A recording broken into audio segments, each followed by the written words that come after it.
Et coucou les amis. Bon, je vous ai dit dans la précédente vidéo qu'on avait des colis à récupérer et que ça serait le nouveau chouet de Tiama. Alors, on vient juste de le récupérer. Je vous en dirai plus demain parce que là il se fait tard, on va se prendre une grosse pluie. L'annexe est pleine, je vous montre. Je vous en dis pas plus. À demain. Quand je vous dis que l'annexe est pleine, on a deux gros sacs de 25 kg chacun. Béatrice est partie garer la voiture, donc elle va pas tarder à rentrer si elle trouve une place, j'espère. Puis après, vous voyez, hein, on va se prendre la pluie. Ce soir, on va revenir manger à la crêperie, qu'on aime bien. Et on va essayer de trouver un moyen de décharger ces deux très très longs colis sur Tiama. Et on verra demain, ensemble, ce qu'il y a dedans. Bon, maintenant, la difficulté, ça va être de remonter ces énormes colis sur Tiama. Ils sont longs, ils sont lourds.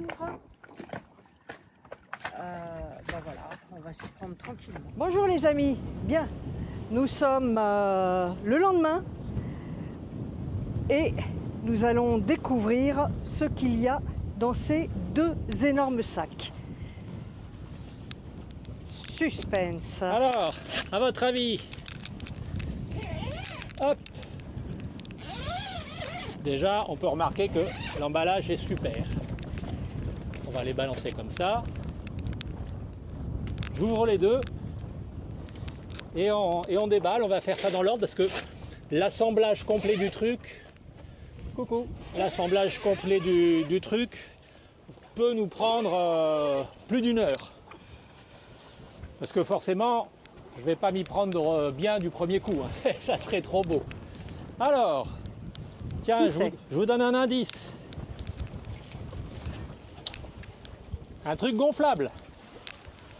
En même temps, dans des sacs comme ça, on s'y attendait un petit peu. Un autre indice. Alors là, si vous ne trouvez pas... Voilà. Je vais le mettre là-bas, on s'en servira plus tard. Qu'est-ce que c'est tout ce bazar? Eh, c'est bien emballé, hein. J'espère que tu connais bien la notice de montage, hein. Sinon on risque d'avoir des surprises. Ça. Oh, avec un petit coinceur là pour mettre un cordage. Oh, je vais mettre ça sur le trampoline.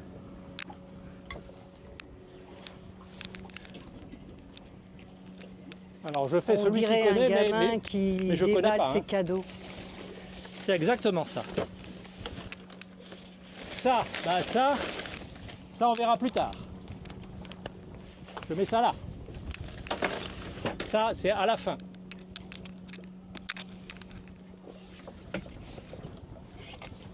Ça, c'est pour tout à l'heure.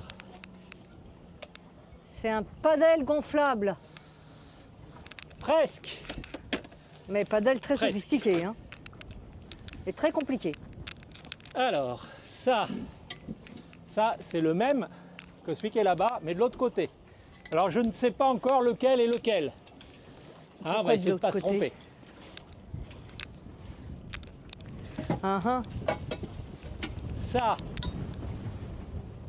Ça c'est autre chose, on s'en fout.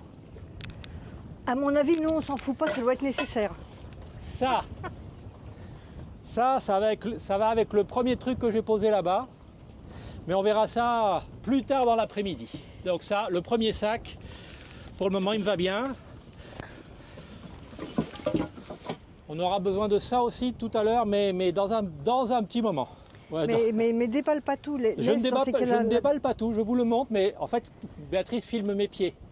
Non, je filme pas tes pieds, non. Tu feras des coupes. Vous me voyez là? Tu couperas. Non, vous ne me voyez pas. Donc ça, on le verra une autre fois. Il y a une autre chose là-dedans, noir. On le verra plus tard. Ça, c'est bien. Ça, on verra ça demain. Alors, avec ça, vous allez avoir un indice. Il y en a deux. Je pose ça là-bas. Ça va avec le premier truc que j'ai sorti, qui est au pied de Béa, et ça va avec ça. Ça y est, vous avez compris. Encore un bordel qui va traîner sur Tiama. Ah, je te le fais pas dire. Heureusement qu'on a un grand bateau pour déballer tout ça. Ça, mais qu'est-ce que ça? Mais qu'est-ce que... De quoi s'agit-il donc? Est-ce que ça va avec ça? Voilà. Donc ça, on va le mettre là-bas. On change notre trampoline, on met un trampoline noir à la place du blanc Alors, pour mieux voir l'eau. je ne sais pas dans quel sens c'est pour le moment, c'est pas grave. Hein. Et voilà. Mon dernier morceau utile pour le moment. Je vous ai... Alors, c'est pas dans le bon ordre, c'est pas grave. Il y en a 4. Ça se déplie. Il y a 4 quoi? Il y a 4 armatures. Ça se déplie. Et vous l'avez compris, ça, c'est un trampoline de petit catamaran. Ça, mais ne dis rien ça, quand tu je dis ce le que je verras. veux, c'est mon cadeau pour nous. Ça, ce sont les coques gonflables, le mât, tout le bazar. L'idée, voilà. Hey, tu es dans l'écran. l'idée, c'est de pouvoir avoir quelque chose que l'on va pouvoir pratiquer tous les deux. On avait la plongée jusqu'à présent, mais la plongée, c'est pas toujours facile. Là, on est au mouillage, les sites de plongée sont un peu loin. C'est toujours toute une infrastructure à déployer. On ne peut pas en faire tout le temps. Mais c'est quelque chose qu'on pratique avec plaisir tous les deux. Ça, j'espère qu'on pourra le pratiquer avec plaisir tous les deux. Et contrairement à la plongée, on peut aussi le faire tout seul. Tiens, il fait beau, il y a un petit peu de vent, je vais faire un petit tour dans le bassin et je reviens. On va pouvoir aller voir les copains. On pourrait presque aller faire les courses avec. Maintenant, il s'agit de savoir dans quel sens monter tout ça. Alors, les coques, elles vont aller là-dessus. On va installer le trampoline à l'envers, suivant les préconisations du constructeur. Là, donc, ça et ça, c'est dans le bon sens. Il reste à savoir ces deux-là, cette partie-là, est-ce qu'elle va devant, ça c'est l'avant, ou est-ce qu'elle va derrière? Eh ben, on va couper et on va les vérifier sur le manuel. Bien sûr, quand on partira à naviguer, tout ce que vous voyez là, tout ça va être démonté, dégonflé, et sur le nouveau site où on se trouvera, il faudra tout remonter, regonfler, etc. Quand il dit que c'est moins compliqué que le matériel pour la plongée, gréer ses blocs, aller trouver un site de plongée, remonter sur le bateau, gonfler les blocs, décapeler, ranger, nettoyer, je ne suis pas certaine que la plongée prenne plus de temps au niveau préparatif que ce que Stéphane s'apprête à vous montrer. Ouais, c'est pas faux. Hop, Allez. hop. Après être allé voir Alors, le manuel, on va enfiler ça. Donc c'est à l'envers. J'ai inversé le trampoline par rapport à la scène précédente. On va enfiler ça ici dans le lassage, parce que c'est pré-lacé, si je puis dire. C'est pas compliqué, il faut juste prendre un peu de temps.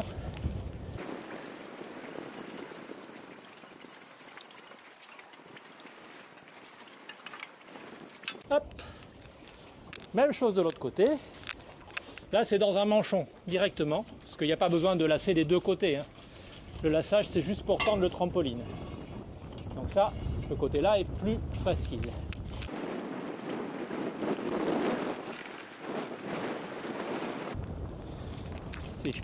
Si je puis m'exprimer ainsi.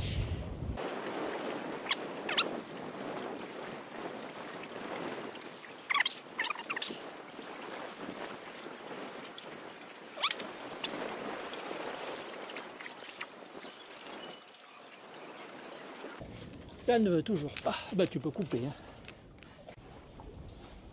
Okay. Bon, ça y est, mes deux montants latéraux sont en place. Je mets l'arrière. Hop. Ici. Et là. Voilà, tout est en place. Maintenant, il va falloir faire le lassage.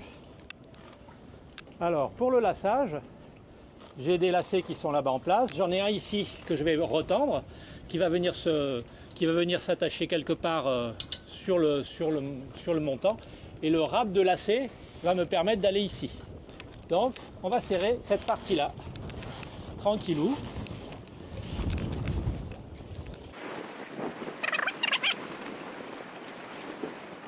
Alors c'est la première fois, c'est pas forcément très élégant.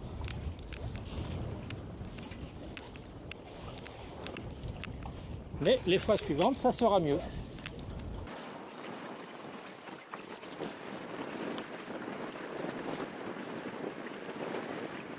Je récupère mon extrémité.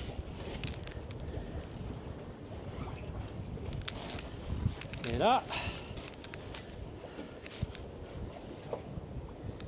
je vais essayer d'aller lacer tout ça.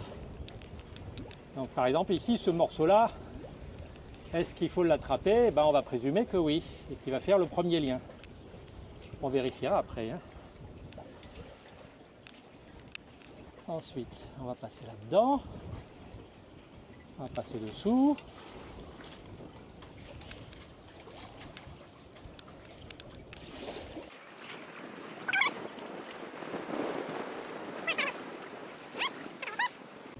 Vous allez me dire, mais Stéphane, tu n'auras jamais assez de longueur.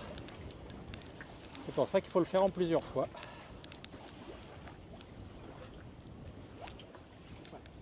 Bon les copains, j'étais en train de finir le laçage de la partie arrière et je me suis rendu compte qu'il me manquait un grand morceau de lacet, c'est pas normal.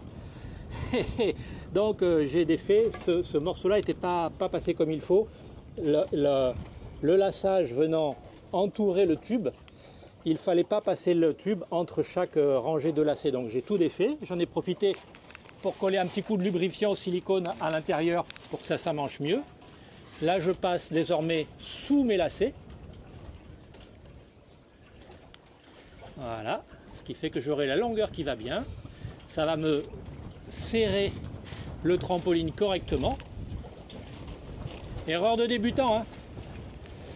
Voilà, là je passe sous les lacets. Ça sera beaucoup mieux. Je fais attention que mon petit taquet se balade avec moi. Voilà, on va le mettre à l'envers, comme ça il ne me gênera pas. Je passe sous mes lacets et ici je vais pouvoir m'emmancher sur ma section avant. Voilà. Alors c'est toujours un peu... Attention, tu as le taquet qui est toujours là. Hop là, voilà.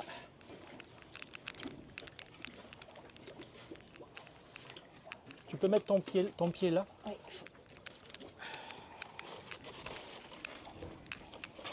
Non. Alors si tu le mets pas, je le fais. Oui, mais il faut que je m'assoie. J'aurai plus de stabilité. Voilà. Voilà. Allez, on reprend le laçage et vous allez voir, ici c'est tout de suite beaucoup plus propre que tout à l'heure, puisqu'on est par-dessus le tube. Tout à l'heure, ça me faisait des plis, ça passait dessous, c'était pas normal, et je comprenais pas. Et oui, forcément. Voilà. Là, j'ai la longueur qui va bien. Et donc, comme tout à l'heure, on va faire le laçage en 2 passes, pour pouvoir faire 2... Ouais, serre pas trop et tends ton... Je ferai la tension finale à la 2e passe, c'est pour ça qu'on fait en 2 passes. La première, c'est juste pour récupérer la longueur de lacet pour finir le laçage. La 2e, c'est pour faire la tension. Hop, et normalement, ça doit presque pouvoir être jointif.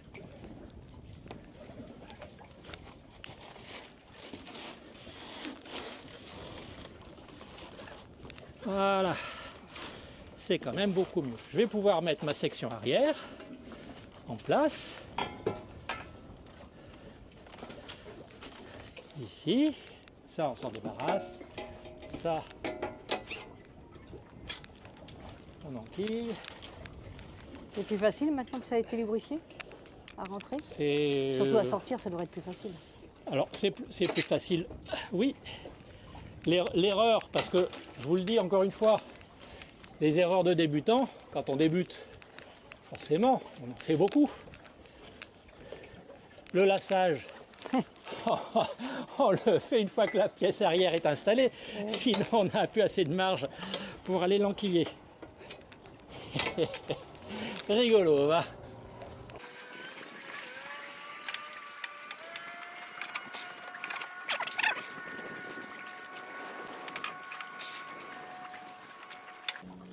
Quand on voit les pros le faire, c'est facile comme tout. Mais il y a des trucs que je ne connais pas encore. Voilà. Hop. Et voilà. Ça ici.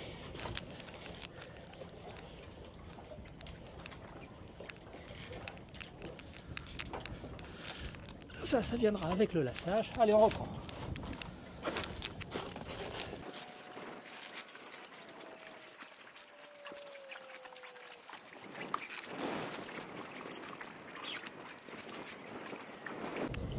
Ah oui, tu vas avoir beaucoup plus de longueur que la première fois. Hein. Eh oui.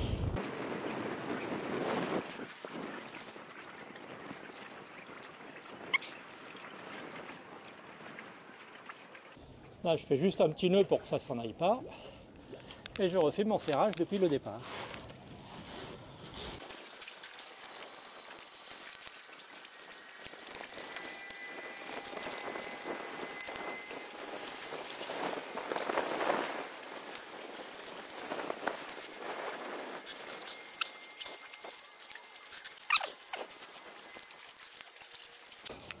Voilà, on va lui faire juste un petit nouage de sécurité ici.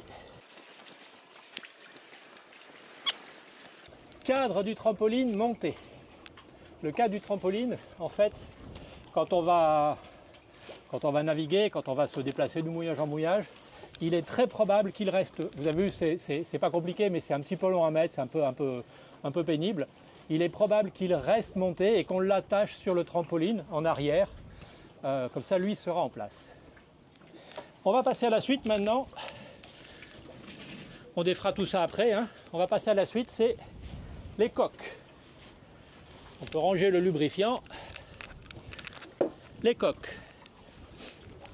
Alors, est-ce qu'elles ont un côté?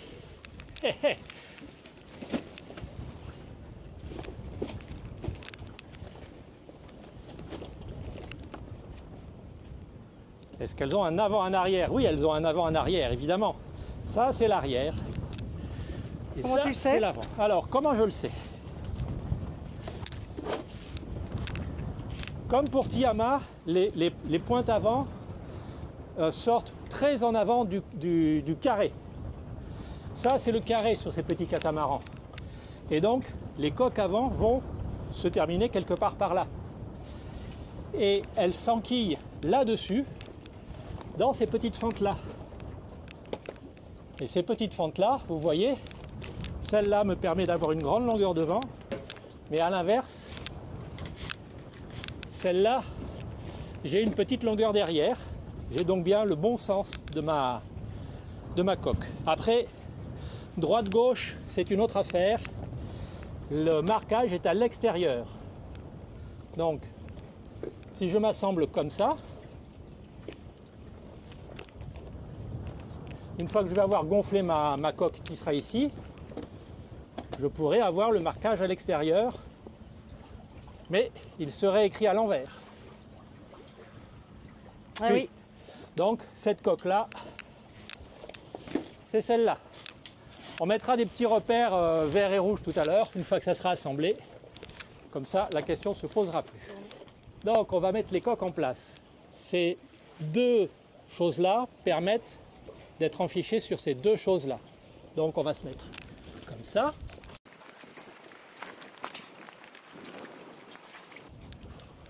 Je ne connais pas le côté le plus pratique hein, pour le faire tout ça. Ça ne m'inspire pas du tout comme manip. Et dans l'autre sens, c'est pas pratique non plus.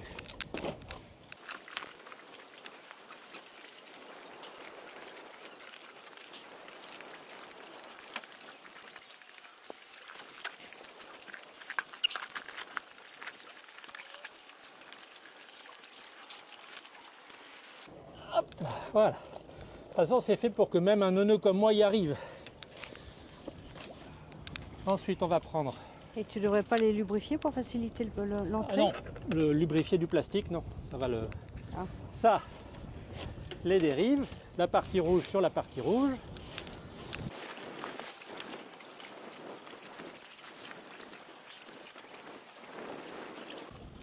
Alors certains disent qu'on peut mettre les dérives après avoir gonflé les coques. Et c'est une grosse erreur. On ne peut pas gonfler la coque. On ne peut pas mettre la dérive, après il y a trop de tension. Bon allez, je vais faire la même chose de l'autre côté, après on gonfle et on regarde ce que ça donne. La deuxième coque est en place. Avec l'habitude, ça sera plus facile. Je mets la deuxième dérive. Voilà, on déplie un peu. C'est léger comme tout, donc c'est assez facile. On traverse bien. On a du rab. Bon, petite correction, ils n'ont pas mis rouge à bâbord et vert à tribord. Ils ont mis que des marques rouges pour savoir l'avant de l'arrière, je pense. Voilà.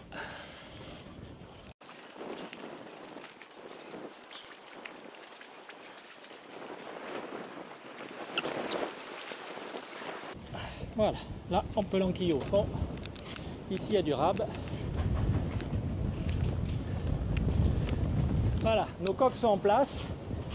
Et ben, on va tester le gonflage. Je vais chercher la petite pompe. Inflate. Bon, j'ai acheté une petite pompe électrique rechargeable pour éviter de donner des centaines de coups de pompe. On va essayer de lui régler sa pression. 0,25 bar. Donc là, je suis à 0,25. OK. On démarre.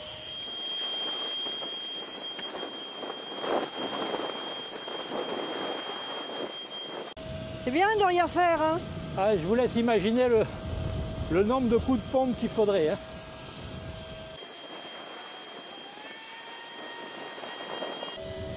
Bon, t'es sûr que ça va s'arrêter à temps?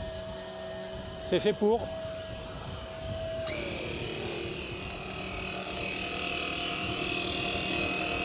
Là, c'est presque fini.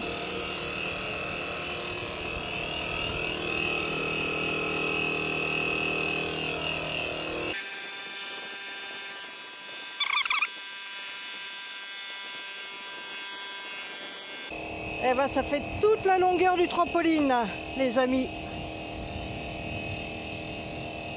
C'est vrai qu'on n'a rien sur le bateau. Il est vide, fallait le remplir. Ça y est. Un flotteur de gonflé. Hop là. Et on va faire pareil pour le deuxième. Bon les amis, vous savez maintenant pourquoi on a acheté un Outremer 55 et pas un autre bateau. Parce que des années avant, on savait que le Mini 4, il faisait pile la taille du trampoline. Comme l'a dit Béatrice, c'est pas croyable. Bon, pas que ça finit le gonflage, on va s'intéresser à la suite des opérations. Donc la prochaine chose à faire, ça va être de retourner le Mini 4 sur le deuxième trampoline pour être dans le bon sens. Et puis ensuite, il va falloir le gréer. Pour le gréer, vous allez voir, c'est pas quelque chose de simple. Il y a des câbles de partout, donc je vais vérifier la notice et les vidéos d'explication. Et puis il faudra apprendre à le faire. C'est pas très compliqué, mais il y en a un peu partout. Et on va se retrouver après ça avec le petit catamaran installé ici. Je vais le mâter ici. Donc le mât il va grimper là-haut, c'est pour ça qu'on a viré la canopée tout à l'heure. Et ensuite, sur chacun des boudins, je vais installer un anneau de cordage et je vais faire une pieuvre qu'on attachera au bout de la drisse de spi ou la drisse de côte zéro, peu importe. L'idée c'est de pouvoir soulever le Mini 4, le pousser, relâcher la drisse et le mettre à l'eau. Et le soir, quand on a fini nos balades, clac, le remonter, soit le laisser pendant le long de la coque de Tiama comme font certains avec leur annexe, soit carrément le remonter sur le trampoline. Si le laisser pendant le long de Tiama, sans les voiles hein, évidemment, on aura amené les voiles avant, hein. Mais si le laisser en place le long de Tiama la nuit, attaché, sécurisé avec un cadenas, avec ce qui va bien, si c'est efficace, alors on pourra remettre la canopée et retrouver une qualité de vie à l'intérieur de Tiama agréable. Donc il reste encore un peu de boulot. Je vous ai dit, il faut une bonne heure quand on est habitué. Bon les copains, la partie dans le dur, la partie gréement. La partie gréement, j'ai la martingale, j'ai une petite pièce ici que je suis venu visser là, et elle assure une partie de la rigidité. Donc elle va être attachée entre là et là, de chaque côté de la coque, et entre là et là-bas, au coin du trampoline, aux deux coins. Et donc on va faire ça avec, d'une part, ce petit assemblage de lignes qui me servira à rigidifier, donc ça va venir se mettre là. Je vais enlever l'œil, l'anneau ouvert, je vais mettre mes mousquetons ici, et ici j'ai des tendeurs qui vont me permettre de rigidifier cette partie. Ensuite, je l'ai déplié pour que vous compreniez, parce que la première fois c'est un peu bizarre. J'ai ces deux mousquetons qui vont venir se mettre sur ces deux pièces arrière ici, là-bas et ici. Le câble en question, pardon, les deux câbles, ils vont filer, ils se rejoignent sur une petite pièce usinée qu'on voit ici, le petit trou là, il va aller comme l'autre là-dessus, ce qui va me donner deux tensions arrière pour rigidifier toute la structure et pour que le trampoline se tienne bien de lui-même. Et ensuite, à partir de cette petite pièce, j'ai une ligne, un câble toronné direct qui vient sur celle-ci. Celle-ci, avec un petit point ici. Le petit point ici, il vient au bout là-bas. En fait, ça vient, le capuchon en caoutchouc plus exactement, vient s'emmancher au bout de ce tube. C'est mon bout dehors qui lui est positionné là-bas. Et il va être tenu également par ces choses-là qui vont venir se reprendre à l'arrière sur les taquets pour donner de la rigidité à l'ensemble. Donc j'essaye de poser ça, et si je ne me suis pas trompé dans mes explications, je vous montre le résultat. Bon, pour la partie intérieure, c'est fait, c'est pas compliqué. Voilà, tout est attaché ici. J'ai remis mon petit anneau brisé pour éviter que ça s'en aille. Mes deux câbles vont vers l'arrière, mes deux latéraux sont ici, je les tendrai tout à l'heure. Ils sont sur des petits mousquetons à largage rapide. Tout est en place, je n'ai plus que le bout dehors à installer. Et on va y aller progressivement. Voilà, le bout dehors est installé, son bouchon est en place. Mes câbles ne sont pas encore tendus, ils sont attachés sur leur mousqueton. Là, c'est repris directement, c'est structurel. Je vais l'enlever. Je le mettrai quand le bateau sera dans l'autre sens, que j'aurai maté, que j'aurai laité pour reprendre la charge dans l'autre sens. Sinon ça, vous voyez, ça bouge. Et comme c'est juste sur un petit piton là-bas, ça va s'en aller. Donc je vais défaire le bout dehors, je le mettrai tout à l'heure. Bien, Béatrice et moi, on vient de retourner le bestiau à sa place. Je l'ai laissé sur le même trampoline. On verra si on le met à l'eau à tribord ou à bâbord, je ne sais pas encore. Si ça me gêne, soit je le mets sur l'autre trampoline, soit je déplace les coudes de Solent. On va passer au matage. J'ai délové tous les torons, toutes les structures qui tiennent le mât. Je mettrai l'été après et ça devrait bien se passer. Jusqu'ici, tout va bien. Bien, alors, j'ai commencé à assembler le mât. Le mât était en 3 parties, c'est facile comme tout, ça s'emmanche très facilement. J'ai gonflé le petit boudin qui va au bout, qui permet d'éviter, si on chavire, parce que ça nous arrivera, hein, ça évite que le mât ne plonge dans la flotte. C'est toujours galère de redresser un petit catamaran comme ça quand il est retourné et que le mât et les voiles sont en dessous. Il y a des techniques, mais c'est vraiment galère. Là, pour commencer, on aura quelque chose qui montrera qu'on est des débutants, mais qui nous facilitera la vie si jamais on se retourne. Je vais ensuite poser les ferrures et les haubanages, donc tout ce qui est acier toronné sur le mât en haut. Je vais y enquiller les deux drisses, celle du foc et celle de la grand voile. Et puis ensuite, ensuite tout sera prêt pour pouvoir mettre le mât en place. Donc là, ça sera un petit peu acrobatique, mais ça devrait bien se passer. J'ai bon espoir et dans ce cas-là, on mettra le mini-cat à l'eau côté tribord de Tiama. Les voiles qui sont là, elles sont très jolies. Les voiles, on les mettra en place à flot. Peut-être que le safran, on le mettra en place à flot, je ne sais pas encore, je vous dirai ça tout à l'heure. Donc pour le moment, on continue sur le mât. Je vous montrerai au fur et à mesure. Bon alors, ça progresse un petit peu. J'ai installé mes ferrures. Voilà. Ici, j'ai la petite poulie qui reçoit la drisse du phoque.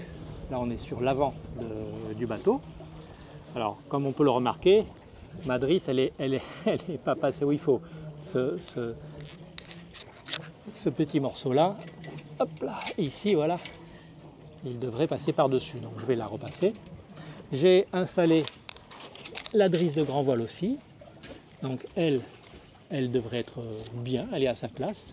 Je vais juste repasser la drisse de phoque et ensuite, on va essayer de mettre le mât en place. Donc je vais peut-être un peu reculer le mini-cat un peu plus à l'intérieur pour avoir un peu de place. Et après je vais regarder dans quel sens est-ce qu'il faut pousser ou est-ce qu'il faut tirer le mât, et il se met sur l'articulation qui est au centre là-bas.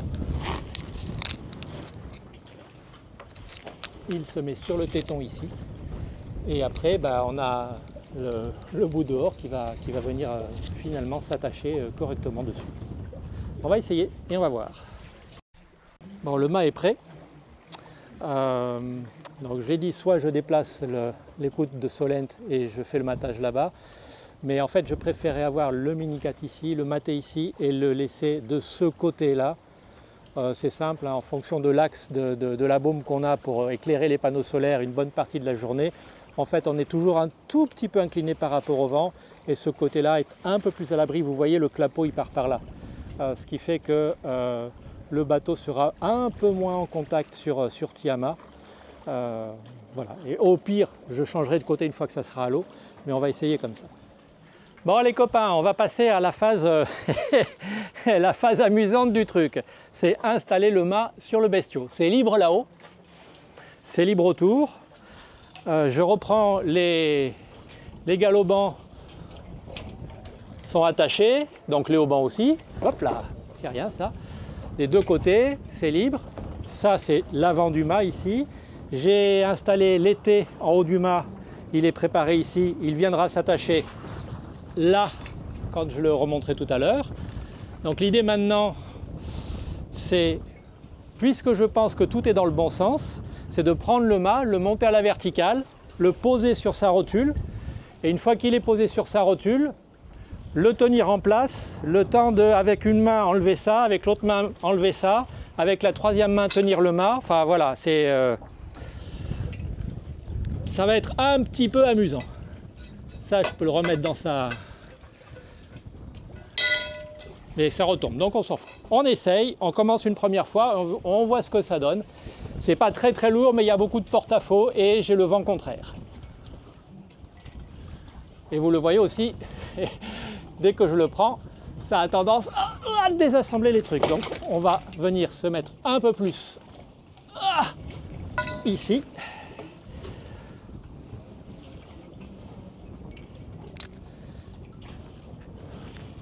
Et on lève. Et je vous le dis, c'est dur. Donc là, ça va pas le faire comme ça.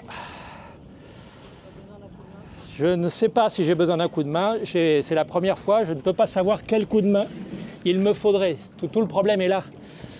Avoir un coup de main, il faudrait quelqu'un qui ait des bras de 2 mètres.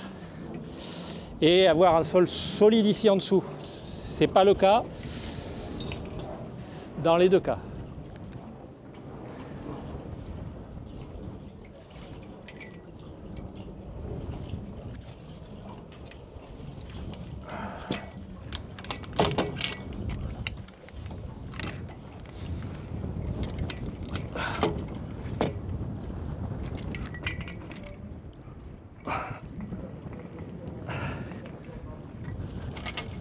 Non, tu bouges pas.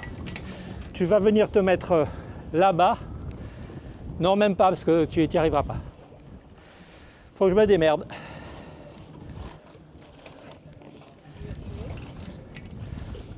peut arrêter, ça sert à rien. Bon les amis, le matage est beaucoup plus difficile qu'il n'y paraissait sur les vidéos. Le gars de chez Minica dit voilà, le matage c'est le seul moment où il faut un petit effort physique. Rigolo, il faut un effort physique certain, il y a un gros porte-à-faux, le mât n'est pas très lourd mais il y a un énorme porte-à-faux. En plus tout à l'heure j'avais le vent contraire, donc ce qu'on a fait, je vous montre. On a inversé le sens, ce qui fait qu'on va faire le matage avec le vent qui nous aide. J'ai mis des amarres ici pour prendre appui en cas de besoin et ici pour prendre appui en cas de besoin, et on a utilisé une astuce, on va bien voir ce que ça donne. Sur la drisse du phoque, donc la partie avant du mât, j'ai fait un nœud sur la partie qui est mousquetonnée, donc lui il ne bougera pas.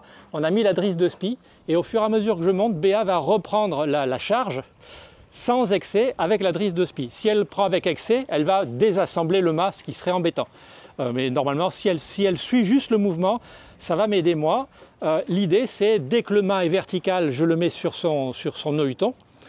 On lui met le bout dehors, on attache l'été dessus. Le mât est tenu, on resserrera tout ça après. Le mât est tenu. Dans ce cas-là, on relâche la drisse. Le nœud va redescendre tranquillement en relâchant la drisse de phoque. Et le bateau, le Mini4 sera maté. On va essayer et puis vous verrez le résultat. Bon les amis, c'est mal, le mât est en place. L'idée de Béatrice était très bonne. Le bout dehors est en place, l'été est en place, c'est tenu. Le seul problème, et ça c'est chiant parce qu'on ne peut pas le voir, à moins d'avoir grandement l'habitude, ici, mes haubans égal haubans sont vrillés. Donc il faut que je défasse ça et ces fichues manilles imperdables, elles sont pénibles à ouvrir, c'est pour ça qu'elles sont imperdables. Et en prenant appui dessus, j'ai fait sauter la gaine tout à l'heure. Donc voilà, ça c'est pas très grave. Je vais essayer d'ouvrir ça, de dévriller et de le remettre sous charge. Espérons que ça marche. Bien. Eh ben, 1 heure qui disait. C'est facile qui disait. Bon, c'est pas très compliqué, mais le mât est plus difficile à installer que prévu. Mais l'idée de Béatrice de céder de la drisse, c'était une très bonne idée. Il faut juste mettre le Mini4 dans ce sens-là, comme on l'a fait, installé sur la drisse du phoque. Ça marche bien, ça reprend assez la charge pour pouvoir mettre le mât assez droit. Les haubans tiennent pas mal, mais on arrive à le mettre. Une fois que c'est en place, comme il est tenu par la drisse, il est tenu à peu près vertical par la drisse, c'est suffisant pour installer le bout dehors, mettre l'été, mousquetonner l'été, tirer l'été. À partir de là, tout est plus ou moins en tension. Je viens de reprendre les 2 tensions sur le bout dehors, appelons ça des ridoirs, si ce n'est pas le bon terme, vous m'en voudrez pas. Donc là, tout est tenu, tout est rigide, tout est en place. Et donc l'étape d'après, voilà, remettre la gaine ici. Je ne sais pas encore à quoi elle sert, je pense que c'est pour que les voiles frottent sans s'abîmer quand on est au près. Donc c'est pas très grave, ça peut se rattacher, se rescotcher. Et on va essayer de lui fabriquer, avant de passer à autre chose, de lui fabriquer de quoi le mettre à l'eau et le remettre. Et puis voilà, on aura fait un bon exercice. Bon, les amis, je vous disais, on va préparer de quoi le mettre à l'eau, mais il y a une petite surprise. Je vous montre et je vous explique la conséquence. Rien de bien grave, hein, vous allez me dire, mais bon. Vous voyez ces petits bloqueurs là. Ici, il y en a un de chaque côté. C'est les bloqueurs pour l'écoute de phoque. Donc quand on est sur le trampoline, je suis tribord à mur, j'ai mon phoque qui est devant là-bas. Pour la grand voile, ça se passe derrière, donc il n'y a pas de problème. J'ai mon écoute de phoque là-bas, elle passe dans un anneau, elle revient, elle est sur son bloqueur. Oui, je vous explique. J'ai ma voile là-bas, j'ai son écoute, elle passe dans un anneau, elle revient, elle est sur son bloqueur. Cette pièce-là, c'est celle qui va à bâbord. Et cette pièce-là, c'est celle qui va à tribord. J'ai inversé les 2 montants. J'ai prêté attention à beaucoup de choses. C'est la première fois que je vous le dis, je le montre. J'ai prêté attention à beaucoup de choses. J'ai prêté attention à ce que ça passe bien dans ce trou. Et j'ai pas du tout pensé que ce trou-là, il est fait pour que la pièce symétrique vienne se mettre ici. Donc c'est pas bien grave. C'est pas bien grave. Ça se solutionne facilement.